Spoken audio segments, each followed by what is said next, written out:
On today's episode of Locked On Stars, we are continuing on with our player evaluation series. And on today's show, we will talk all things Denis Gurianov. We'll talk about the bright moments of his season, talk about the things that went wrong for him in the 21-22 campaign, and talk about what his future with the Dallas Stars could potentially look like, all coming up on this Monday episode of Locked On Stars. Your Locked On Stars, your daily podcast on the Dallas Stars. Part of the Locked On Podcast Network. Your team every day.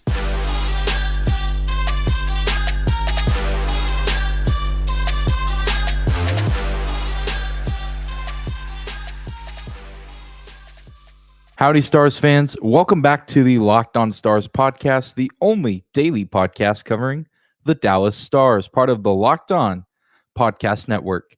Your team every day. I'm your host, Dane Lewis, your local expert on all things Dallas Stars hockey, credentialed member of the Dallas Stars media, coming to you on this Monday, June 6th. Today's episode is brought to you by our friends at BetOnline. BetOnline.net has you covered this season with more props, odds, and lines than ever before. BetOnline.net, where the game starts. And whether this is your first time here or you are a recurring listener of Locked On Stars, thank you for stopping by and for making our show your first listen every single day. Be sure to subscribe to and follow our show on YouTube or your favorite podcasting platform if you do not do so already. If you're new here and you like daily, Monday through Friday Dallas Stars content, this is the place for you. So I do hope you will consider subscribing, following the show. You can find me on Twitter at Dane_Lewis and our show as well at Locked On Stars. But without any further hesitation, let's get right down to business, getting your week started off with another player evaluation where we go back and look at individual players on the Dallas Stars roster from the 2021-2022 season and talk about the years that they had, because it's just more than what you see in the stat box. There's each individual storylines for every single guy on the team. And while we probably won't get to every single player, I definitely want to harp on a lot of the big names. And we've gone through a lot of the big names already. We've talked about the top line. We've talked about Sagan. We've talked about Jamie Benn. We've talked about Klingberg. We've talked about Heiskanen. But I want to start shifting some of our focus to maybe some of the, maybe not necessarily lesser known, but maybe some of the smaller names on the team, but guys that are still worth talking about. Denis Gurianov, the guy that we're going to talk about on today's show, is certainly a guy worth covering just because of the odd year that he had. And Denis was a guy coming into this year that I personally was riding so high on his name going into this year. Anytime I was a guest on someone else's show where people asked me, they said, okay, we know some of the big names on this team. We know who to have high expectations for on this Dallas Stars team, but who's the guy that you think could be flying under the radar, a guy that you think could finally kind of break out and become one of the next premier names in Dallas as a star? And my answer for a lot of that, pretty much all of it, was Denis Gurianov. I mean, what is not to like about the build of a hockey player that he is? I mean, he's a massive, massive player. He's got so much speed. He has shown flashes of fantastic scoring ability. I mean, this is a guy that was taken 12th overall in the 2015 draft. And a lot of you will remember, and we'll talk about it a little bit later, that 2015 draft class was a stacked class, and tons of guys from that draft class were in the postseason this year. And some of those guys from that draft class still playing in the postseason as we speak. Some of those guys on the cusp of reaching a Stanley Cup Finals, many of them for the first time in their NHL career. But more on that later. We'll talk more about the draft class in 2015 and how it relates to Denis later on in this show. But you even look at what Denis had done in the past. I mean, in 2019, 2020, he was pretty good. It was really only his second full year in the league. He had played about 20 games, I think, the season before, and the season before that only had one appearance in the NHL. So 1920 was really his second campaign, his second full go-around in the NHL. And in 64 games played, he had 20 goals, 9 assists, and 29 points total. Of course, you do have to keep in mind that most of that season before the COVID shutdown, he was under Jim Montgomery. And then, of course, we all know Montgomery got fired, let go from the team, resigned from head coaching around December of 2019. And then Rick Bowness takes over. So maybe that's something to keep in mind as we talk about Denis Gurianov throughout the majority of this episode. And even looking back at last season in the 2021 campaign, he played 55 games. I think that's one game that he didn't play in. He had 12 goals, 18 assists, 30 points total, a relative bright spot on a roster that was really depleted and really lacking any sort of depth, and in a season that felt like a pretty low season in Dallas as far as Stars hockey goes. And yeah, but again, not a bad year, kind of an under the radar season, but definitely nothing to scoff at given the circumstances that the Stars and many other teams in the NHL were facing last year. But then you look at this season, and Denis started off slow, as many guys did on that 4-game road trip to open the year. No points, no assists, really felt like he wasn't really out there on the ice at times. But then it seemed like things were finally starting to click in the home opener, where he, of course, scored the game winner against the Los Angeles Kings in overtime. And yeah, it was just one of those moments where you're like, okay, it just took him a little bit of time to get going. This is the spark that he needed, and now we are finally getting ready to witness this incredible breakout season from Denis Gurianov. And especially just with this game winner, this wasn't anything new. He had 4 game-winning goals in that 2019-2020 campaign. So he was showing even 2 years prior that he could be a huge piece on this Stars roster and on the Stars offense, a guy that could come up in the clutch, a guy that could make the big plays when the team needed him to. And it seemed like he was on the road to doing that this most recent season. But his production, while it was good at times, was just stretched out way too far. We've talked about that a lot with guys on this team, especially some of these secondary scoring guys like Sagan and Ben. But Denis Gurianov may be one of the worst victims on this past year's roster in terms of the talent level versus the production that we actually got and the consistency in which we received that production. I mean, there were moments where he played really great during that 7-game win streak in late November, early December. There was a stretch in there where he went 4 games in a row on that win streak with at least 1 point. But then if you go and look at his game log on NHL.com, that's what I've been using for a lot of these breakdowns. There's just so many stretches where it's just zeros all across the board for Denis Gurianov, outside of maybe a penalty minute or two. And that's not something that you want to see from a guy who was, a 12th overall pick. And that's not, again, there were moments in this season where he looked great. There was that win streak. There were a few other here and there streaks where he had 2 or 3 game point streaks. He scored a huge game winner against the Edmonton Oilers in late March. That was a massive win because that's when the playoff race was really starting to heat up for Dallas, with teams like Vancouver and Vegas, and even back at the time, teams like Winnipeg in the race for a wild card spot out west. And that was a game that the Stars were down, and they started to come back, and Denis Gurianov put the finishing touches on that comeback for this Stars team. And that ended up being one of the most monumental statement wins of the season, of course, driven by a game-winning goal from a guy that hadn't been super productive all season. So there were definitely some disappointments that we're going to get to here in a little bit, but all in all, there were certainly still flashes of potential for Denis Gurianov this season. And as much as it was so spread out, his production and what seemed like his value to the team, I think that there are certainly some reasons for that. Some of it, I think, things that he could control, and some things that he could not fully control. And we'll, of course, take a deeper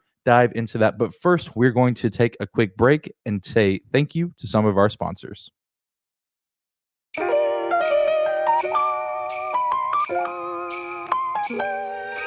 Today's episode of Locked On Stars is brought to you by our friends at Athletic Greens and their product, AG1. With one delicious scoop of AG1, you are absorbing 75 high-quality vitamins, minerals, whole food source superfoods, probiotics, and adaptogens to help you start your day right. This special blend of ingredients supports your gut health, your nervous system, your immune system, your energy, recovery, focus, and aging. It's lifestyle friendly, so whether you're keto, paleo, vegan, dairy-free, or gluten-free, this is a product for you. It contains less than 1 gram of sugar, no GMOs, no nasty chemicals or artificial flavors, while still tasting good. It supports better sleep quality and recovery as well. Athletic Greens uses the best of the best products based on the latest science, with constant product iterations and third-party testing. Athletic Greens was created when the founder experienced a ton of gut health issues and ended up on a complicated supplemental routine to recover. It ended up costing him over $100 a day. So he created Athletic Greens after experiencing how difficult it was to create an optimal nutrition routine on your own. To make it easy, Athletic Greens is going to give you a free 1-year supply of immune-supporting vitamin D and 5 free travel packs with your first purchase. All you have to do is visit athleticgreens.com/NHL Network. Again, that is athleticgreens.com/NHL Network to take ownership over your health and pick up the ultimate daily nutritional insurance. Hey there, Stars fans. We have an important favor to ask you. We've put together a survey so we can learn more about listeners like you and make your favorite Locked On podcast even better. This is your opportunity to tell us what you like and what you don't like about Locked On Podcast. Go to lockedonpodcast.com/survey right now to get started. It won't take very long, and everyone that completes a survey can qualify for a chance to win one of 10 $100 Ticketmaster gift cards. To take our audience survey, go to lockedonpodcast.com/survey. Thank you guys so much for your help. Now let's get back to today's show.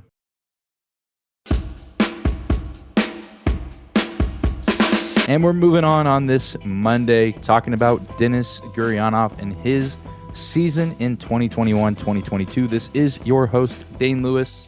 Welcome back to today's episode. Thank you for making Locked On Stars your first listen of the day. Now let's talk about the ugly side of this discussion. It happens with every player. We talk about the good in their season, but then you have to talk about the bad. And unfortunately, as bright as some of the moments were for Denis Gurianov this season, a few game winners, some really nice point streaks where he was really involved with this team, there was a ton of disappointment surrounding his season, as much as I hate to say it. I mean, in my eyes, this was a season where we would finally see Denis Gurianov unleashed. And I think it was easy to, give him a pass in the first few seasons of his time in the NHL because obviously he was a rookie, still getting his feet under him. When he's finally kind of starting to hit his stride, the league shuts down for a few months. They go into this insane, bubble where teams are pretty much isolated there with only really their teams. And then, of course, playing hockey games. But then even after that, an absolutely insane season. But this was finally a season where, for the most part, it was COVID-free. There was a little bit of a stretch that was there in wintertime. But other than that, really no long pauses, similar to what we saw in spring of 2020. A pretty healthy Dallas Stars roster. It seemed like this was finally kind of like, okay, this is go time for Denis Gurianov. This is finally where we'll get to see his full potential realized and lived out. But to be honest, that's not really what I saw from him this season. And to be quite frank, it kind of scared me what we saw from Denis Gurianov, or rather what we didn't see from him. I talked about how we did see some production, but the production was so far spread out. And at times there just was not anything to look at and be encouraged by, which was pretty disappointing to see for a guy who was the 12th overall pick. And, I was just honestly shocked at times that he didn't do more. I kept telling myself over and over that he'll finally hit his stride. He'll finally get to a moment where he takes over and becomes the player that we all know that he can be. Because, again, he just has that incredible mixture of size and speed, the ability to move the puck on his stick, but also passing to others. I mean, he just seemed like an incredible offensive weapon. And I still think he has that potential, but this season was not an encouraging one in terms of what we could be seeing moving forward from number 34. And, I think some of it maybe you could put on him of maybe, and again, there's things that happen behind closed doors and whenever the media is not there that we will never know about. And so maybe there's things going on behind the scenes that Denis Gurianov could have done better. I'm not accusing him of saying that he's not practicing hard or not working hard to get better at the sport. But I mean, that maybe there's some aspect to that. But I think a lot of what caused these issues was getting healthy scratched. And I know that was a big storyline throughout the season. One of the many reasons that a lot of fans did not want Rick Bowness to stay in Dallas. And that was the continued healthy scratching of Denis Gurianov. And we've talked about this a lot with a lot of players this season, but that's something that Denis could not control. It likely ruined any rhythm he could have had in games many times throughout the season.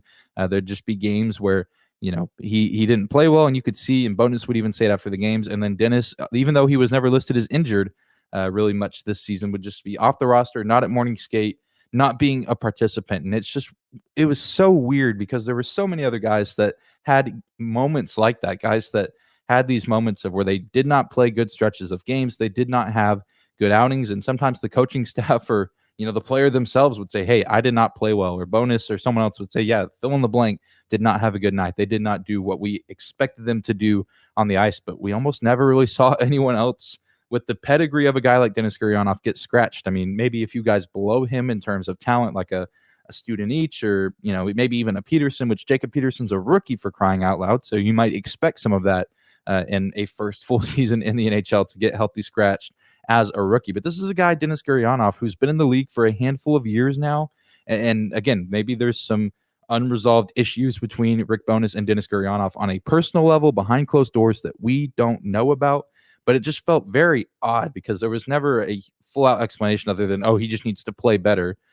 But why is benching the player the solution when you want them to play better? I mean, if I, want to learn how to ride a bike, I mean, I do know how to ride a bike because I learned as a kid, but let's just say I didn't. I'm not just going to learn how to ride a bike by sitting around and doing nothing. I learned to ride a bike by going out and doing it, and by actually trying to ride the bike. And so the same goes with sports. If you say, okay, I want this player to play hockey better, maybe you send them out to actually go play hockey rather than sitting on the bench and doing nothing. Maybe that's just me. Maybe that's a flawed thinking system. And of course, head coaches in the NHL likely do think differently than I do. But that's just kind of how I envision a lot of that. And of course, maybe you say, okay, from a coaching perspective, you don't want him to be a liability on the ice, but at the same time, you got to learn to grow up at some point in the NHL. And sometimes you're going to get burned. Sometimes you're going to make mistakes, and it could cost your team a win, but that's, you can learn from those moments, and you can get better and you can get stronger from those moments. And so it was such a weird situation. I think that had a huge, impact on how Denis's season went. So again, some things in his control, some things not entirely. So it was just difficult for him to find, a consistent home in the lineup. We've talked about guys that had line inconsistency, but they themselves weren't really getting moved a lot. Denis Gurianov was getting shuffled from the second, third, and fourth line all season long, never really stayed in the same place for very long. He was sub 10 in just about every category on natural stat trick: shots for, scoring chances for, high danger chances for, normally sitting around the 11th or 12th spot on the entire Stars roster.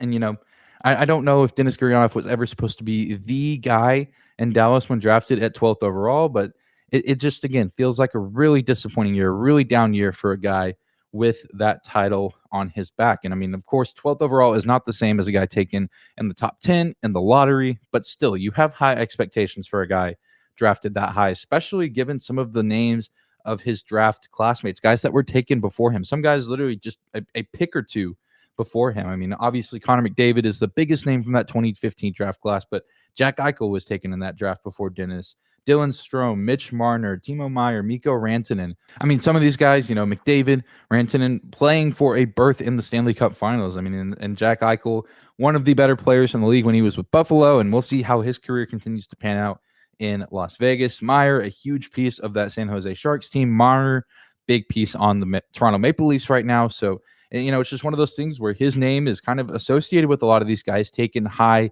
in the first round in the 2015 draft. And Denis Gurianov hasn't quite lived up to the hype as some of these other guys that I just named off have done. So hopefully we will continue to see Denis Gurianov get better. Hopefully this season, as discouraging as it could have been to a guy like me, or maybe you, the listener, hopefully he is not discouraged, and hopefully he's able to gather his senses in the offseason, get better, work hard, commit himself to becoming a better hockey player, and we will get to see a new version of him come opening night here in fall 2022. But we will continue to talk about Denis Gurianov and what his future could look like with this Stars organization, all coming up after a quick break.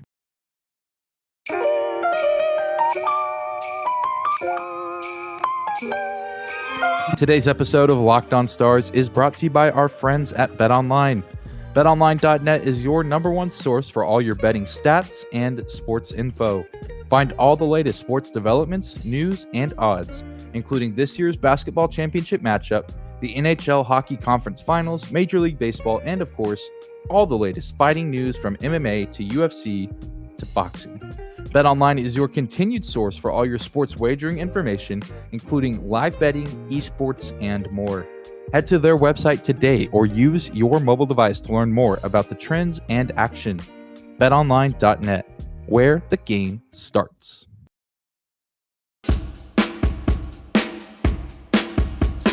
And we're closing out today's Monday episode of Locked On Stars, talking about Denis Gurianov's future, at least how I see it and how I potentially see it unfolding. Let me know down below what your thoughts are on Denis Gurianov. Do you want him to stay in Dallas long term? Do you think that he will be on a different team this coming season? What are your overall thoughts on Denis Gurianov this past year, and what do you think his future in Dallas could look like? And I say could because Denis Gurianov is a restricted free agent this offseason. He was making just over $2.5 million this past season, so not a ton of money. Wasn't a massive contract, but again, this is a guy that was a 12th overall pick who definitely still has a lot of upside in my eyes, and I think many other people's eyes as well. But also, it's kind of a high risk, maybe potentially high reward kind of deal of whether or not you offer him some more money and a new contract going into this next season. And, he's a guy that me personally, am just on the fence on of whether or not I think that he will stay here in Dallas or not. As much in my head, and I know many others as well, we have these visions of, the modern team that we have right now, whether this is hockey or any other sport, and you get attached to certain players and you say, wow, I want this team to stay together. And I have visions of fill in the blank players staying on the roster for a long time and contributing and helping the team go on championship runs. But at the end of the day, that's just not a true reality. I mean, the reality of sports is that people and teams move on. People go to play in different cities. They go to play for different organizations. They retire. Teams cut players. They don't re-sign them after their contracts expire. And that's just the nature of the beast. And so as much as I think that the Stars could go out and re-sign Denis Gurianov, I know just as equally there's a chance that they don't re-sign him. They let him walk and he goes somewhere else, which him being a restricted free agent makes me a little bit more hesitant with that thought. But again, with me, it's just night and day. It changes by the day whether or not I think he will stay in Dallas and be in a Dallas Stars sweater at this time next season, or at least come fall when opening night rolls around to get the season started. So, I personally would love to see him get at least one more shot with the Dallas Stars, with a new head coach coming in, hopefully sometime soon, with the new system, pretty much an entirely new coaching staff outside of a goalie coach who's not going to be coaching Denis Gurianov, and a video coach who will have some involvement, but ultimately won't be, detrimental to his development as a player on the ice, at least, as far as what he needs to do in order to live up to his potential. So I would be really excited to see how he could work and connect with especially an offensive-minded coach. We talked about maybe the need for an offensive-minded coach to come into Dallas to coach guys like Rope Hintz, and I think Denis Gurianov can fit into that list as well, just because of all of the offensive upside that I think he brings to the table. So in all reality, I really do see him staying in Dallas. I think if you ask me right now, final answer, does he stay, does he leave? I think he stays. But I am nervous that he could move on at some point, whether it is this offseason or maybe even if it's around trade deadline time in this following season. Maybe he gets moved either for draft picks or maybe another forward. I don't really know. It's very unclear, but I personally do think he will stay. I do think he will be a Dallas Star come opening night. Maybe he's not making a ton of money, but again, I think with the new coaching staff and kind of a new era starting to officially take shape, I'm really curious to see what his time in Dallas could eventually become. Whenever not probably or hopefully likely not getting healthy scratched what feels like every other game. So I'm really excited. I hope Denis gets to stay. Really do like him. I think he has a lot of potential, a lot of upside. Really liked what I saw from him in the bubble. Liked what I saw from him in the 2021 campaign where the Stars almost made the playoffs despite missing. And again, I think he showed a ton of potential this season and had some really great moments. He just needs to find a way to string those moments a little bit closer together. And I think he will become a better player for it. And the Stars will become a better team overall because of those efforts. But that's going to do it for today's episode of Locked On Stars. Thank you again for stopping by and making us your first listen every single day. Now, for your second listen to the Locked On NHL podcast. From first round matchups to each Stanley Cup kiss, Locked On NHL covers the playoffs like no other. Hear the latest news and opinions from local experts every Monday through Friday. It's free and available wherever you get your podcast at. Guys, thank you again for tuning in. Be sure to subscribe to the Locked On Stars podcast wherever you get your podcast at, whether that's on YouTube or your favorite podcasting platform. We are free and available no matter where you listen or how you listen. If you ever have any talking points that you would love to hear me talk about this offseason, be sure to drop those down in the comments down below. But we'll see you back here tomorrow, Stars fans. I hope you have a great Monday.